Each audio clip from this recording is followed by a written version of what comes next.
Bonjour à tous, cette fois-ci nous allons vous présenter le gutteur orange. Donc toujours les précautions d'usage. Nous déclinons toute responsabilité en cas d'incident survenant à l'occasion de l'exécution des techniques dans la présente vidéo. Cette vidéo est un support interne au réseau Close Combat Urbain réservé à l'usage des instructeurs de club pour faire passer le gutteur orange. Nous allons vous montrer ce que nous demandons pour ce gutteur orange. La première chose, c'est qu'il faut être présent au moins à 10 séances. Il faut une certaine régularité. Nous allons également vous montrer la position isométrique qui cette fois-ci passe à 5 minutes. Si on peut nous montrer. Pour la position isométrique, on reprend toujours la même base. Soit sur les mains, soit sur les poings. Toujours et largeur entre les mains, écart des épaules, légère rétroversion du bassin, le dos bien droit. Si vous voulez, vous pouvez poser un banc sur le dos, normalement il tient. Et enfin, troisième méthode, si vous vous sentez à l'aise, vous pouvez venir basculer ici, sur le dos des mains. Ce qui permet une certaine flexibilité au niveau du poignet. Soit sur les mains, soit sur les poings, soit sur le dos des mains.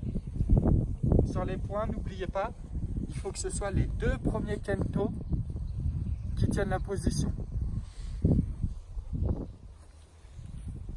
5 minutes.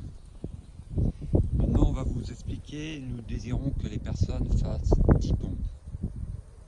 La position de pompe se fait en 4 étapes. Pareil, soit sur les mains, soit sur les poings.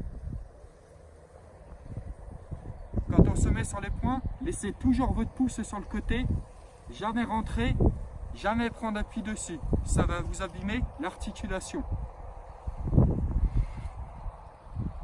Première étape, je descends. Deuxième étape, je viens toucher le sol. Troisième étape, je remonte de 2 cm. Quatrième étape, je remonte intégralement en laissant le coude légèrement déverrouillé pour ne pas abîmer l'articulation. Je remonte. 1, 2, 3, 4. 1, 2, 3, 4. Dans l'idéal, vous descendez doucement et vous remontez explosif. 10 pompes. On va vous montrer maintenant la garde. Pour la garde, pour les droitiers, les coudes vont venir ici protéger les côtes ainsi que les organes vitaux. Main gauche en avant ou poing gauche, soit garde avec main ouverte, doigt écarté, soit garde avec main ouverte, doigt fermé, soit garde avec poing fermé. Bras gauche en avant, poing droit en arrière. On regarde au niveau du sternum. Le regard est très important. Vous fléchissez légèrement sur vos appuis.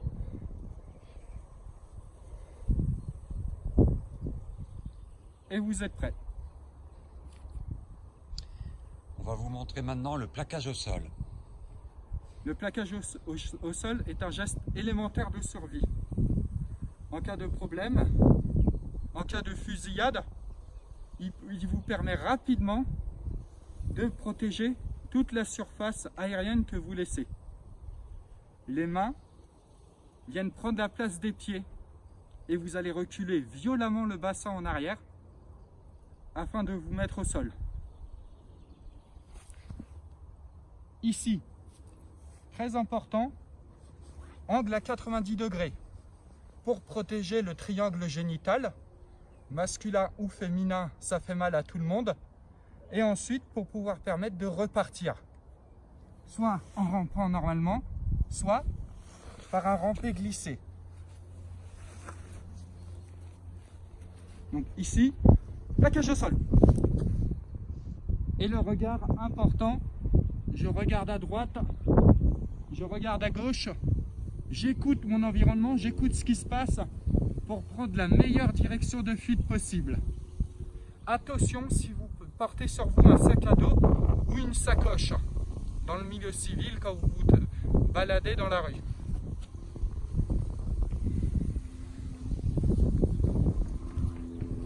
Donc pour le Gutter Orange, nous demandons également un sparring de 6 minutes cette fois-ci. C'est toujours la même idée, pas de recherche de chaos, main ouverte au visage, poing fermé au corps.